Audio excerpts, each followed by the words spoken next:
Savage adalah sebuah film berasal dari New Zealand. Film yang menceritakan kehidupan seorang anak yang masuk penjara. Selama menjalani proses tahanan, dirinya diperlakukan dengan tidak baik oleh sipir penjara. Dan di sana nantinya ia bertemu dengan salah satu narapidana yang seumuran dengan dirinya. Sampai akhirnya mereka berdua bebas dari penjara. Kemudian mendirikan sebuah gangster yang ditakuti di seluruh kota. Cerita tidak hanya cukup sampai di situ. Nanti masalah terus-menerus datang yang tidak ada hentinya, memaksanya untuk saling bunuh. Nah, jadi udah kebayangkan betapa serunya film ini. So, siapkan diri kalian dan putar gelasnya, sanak.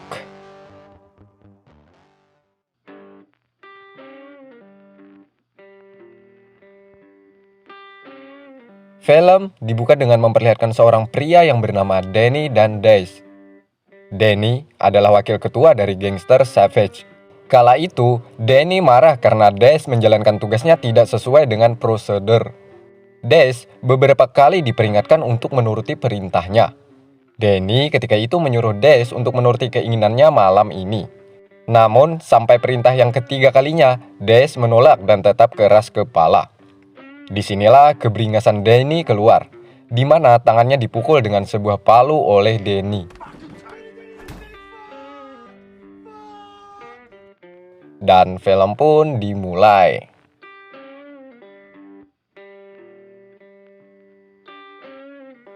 Malam hari di bar. By the way, bar ini di bawah kekuasaan dari gangster Savage. Danny ketika itu bersama ketua gangster yang bernama Moses. Moses mengatakan kepadanya bahwa anggota Savage sekarang dalam keadaan tidak baik-baik saja. Dikarenakan anggota yang bernama Tuck ingin mengambil alih kekuasaan geng Savage ini.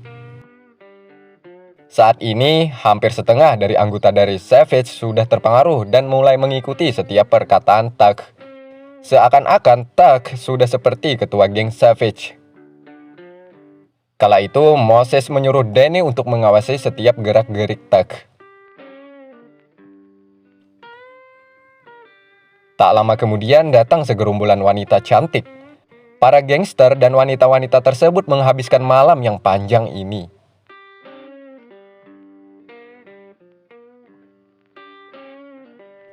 Sepulang dari bar, Moses mengajak wanita tadi untuk silaturahmi ke rumahnya, sambil mengadakan pesta kecil-kecilan. Scene pun berpindah. Anggota Savage dan para wanita cantik itu pun menikmati malam dengan bermain gitar sambil bernyanyi. The song's going out to Lily.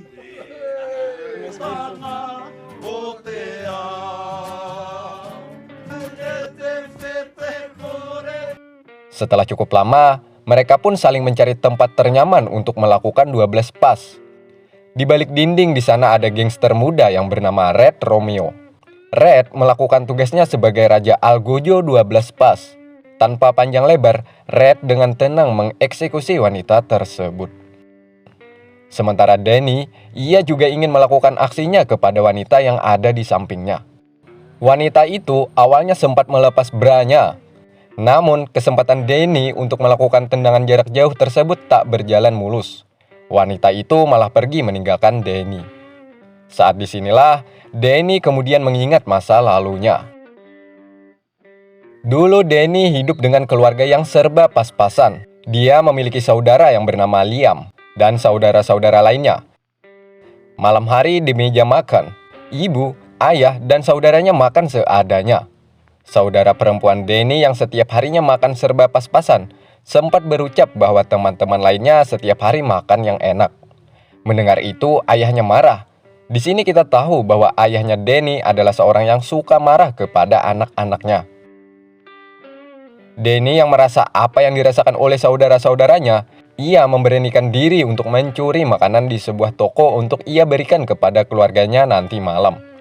Sial bagi Danny, ia malah ketahuan dan sempat ditangkap oleh pemilik toko tersebut.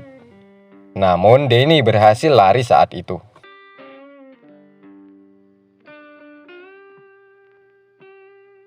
Tak lama kemudian, polisi datang ke rumah mengatakan kepada ayahnya Danny bahwa dia telah mencuri di sebuah toko dan terpaksa Danny harus ditangkap. Ayahnya yang mendengar itu mengatakan kepada Danny jangan membawa aib ke rumah ini lagi. Bisa jadi kata tersebut diartikan menyuruh Danny jangan pernah kembali lagi ke rumah ini dan sanak. Sebelum pergi, ibunya sempat memberikan kalung untuk Danny.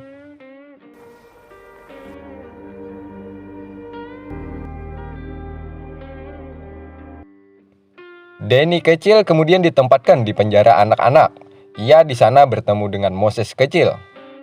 Moses yang melihat kalung di leher Danny menyuruhnya untuk menyimpan karena ia takut anak-anak lain yang melihat akan mengambilnya. Benar saja, tak lama dari itu, ada seorang anak yang lebih besar dari Danny mengancam dan mengambil kalung tersebut dari lehernya. Moses yang melihat itu hanya bisa terdiam. Singkat cerita, saat di kantin, Moses rupanya anak yang jahil, di mana makanan dibuatnya seperti mainan. Sipir yang melihat itu langsung saja memberi pelajaran kepada Moses.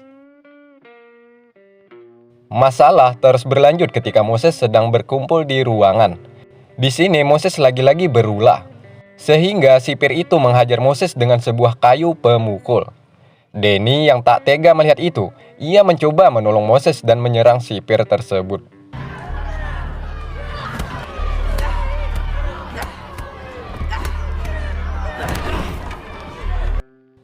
Atas perbuatannya, Danny diasingkan seorang diri. Saat Danny mulai ketakutan, tiba-tiba datanglah sipir penjara lainnya. Di sini Danny diberikan susu, lalu orang tersebut mencoba memberikan perhatian kepada Danny. Rupanya sipir yang satu ini adalah seorang homo dan terjadilah. Singkat cerita, Danny sudah habis masa pengasingannya. Saat disinilah Danny menceritakan bahwa dia telah dikodomo oleh penjaga sipir. Danny merasa takut nantinya peristiwa ini akan terulang kembali. Moses kemudian mengajaknya untuk melarikan diri dari penjara dan berjanji untuk saling menjaga satu sama lain selama hidup mereka. Lalu Moses mengembalikan kalung kepada Danny yang sebelumnya diambil oleh orang lain. Beberapa tahun kemudian, Danny telah tumbuh dewasa. Kala itu ia menaiki sebuah mobil untuk menuju rumahnya. Danny hanya memandang rumahnya dan keluarganya dari kejauhan. Lalu ia mengguriskan sesuatu ke pagar kayu. Gurisan tersebut adalah bukti bahwa Danny sudah beberapa kali mendatangi tempat ini, namun ia tak ingin masuk ke dalam karena masih sakit hati dengan perkataan ayahnya waktu dulu. Sementara Moses berada di tengah-tengah keramaian. Di sana Moses tak sengaja melihat anggota gangster yang begitu disegani oleh orang di sekitar sana. Singkat cerita, Danny kembali ke tempat markasnya. Di sini Moses marah kepada Danny karena kembali kepada keluarganya. Lalu Danny mengatakan bahwa dia hanya melihat-lihat keadaan di sana saja. Kemudian Moses melihatkan jaket yang bertuliskan Savage. Rupanya Moses terinspirasi dari geng yang tadi, sehingga ia mendirikan anggota gangster yang bernama Savage. Di sini Moses menjadi leader alias ketuanya, sementara Danny menjadi tangan kanannya. Malam harinya di bar, para anggota Savage berkumpul. Di sini Danny tak sengaja bertemu saudaranya yakni Liam. Liam mengenali karena kalung yang dipakai Danny. Rupanya Liam juga menjadi anggota gangster. Ya, sebut saja nama gangsternya Maniak. Moses yang melihat ada anggota gangster lain yang memasuki bar ini, Moses lalu mendatangi Liam dan menyuruhnya melepas jaket. Liam merasa harga dirinya jatuh jika melepaskan jaket ini. Ia tak ingin menuruti perintah Moses. Pada akhirnya Moses menghajarnya, meskipun Danny mencoba melerai dan mengatakan bahwa Liam adalah saudaranya. Liam yang dikeroyok sampai tak berdaya, lalu jaket tersebut dilepaskan secara tidak terhormat. Danny yang mau mengantar saudaranya ke rumah sakit, ditegur oleh Moses bahwa Danny mementingkan saudaranya daripada anggota Savage. Danny tetap ingin mengantarkan saudaranya untuk dirawat. Saat di sini, Moses menyuruh Danny untuk melepaskan jaket dan Danny keluar dari anggota Savage. By the way, jaket yang dipakai para gangster di kota sana adalah sebuah kehormatan bagi mereka. Danny kemudian menjaga Liam saat dirawat. Tak lama kemudian, para gangster maniak datang dan menghajar Danny karena mereka mengetahui bahwa Danny salah satu anggota gangster Savage. Liam kemudian melerai dan mengatakan bahwa dia adalah saudara kandungnya. Di sini para geng maniak menanyakan jaket Liam. dan menyuruhnya untuk memakai jaket jika dirinya masih ingin menjadi anggota maniak. Singkat cerita, Danny diajak Liam ke markas maniak. Di sini ketua maniak menyuruh Danny untuk mengatakan Savage pengecut. Mulai saat itulah Danny menjadi anggota maniak. Kemudian Liam dan Danny bercerita tentang masalah pribadi. Liam mengatakan kenapa Danny tak ingin kembali ke rumah. Alasan Danny ialah atas ucapan ayahnya waktu dulu. Dan Danny mengatakan bahwa ia pernah di Kodomo saat di penjara. Jika ayahnya tahu hal itu, pasti dia akan tambah marah kepada Danny. Singkat cerita, anggota maniak akan menyerang ke tempat Savage dan Danny sebagai petunjuk arah karena ia mengetahui seluk-beluk markas tersebut. Tujuan mereka menyerang untuk mengambil jaket dan memberi pelajaran kepada Savage atas ulah mereka sebelumnya kepada Liam. Sesampai di sana, di mana Moses dan anggota lainnya sedang tertidur pulas. Saat maniak mau menghabisi Savage, disinilah Danny berubah pikiran dan menghajar balik anggota maniak, sehingga membuat Moses dan yang lain terbangun.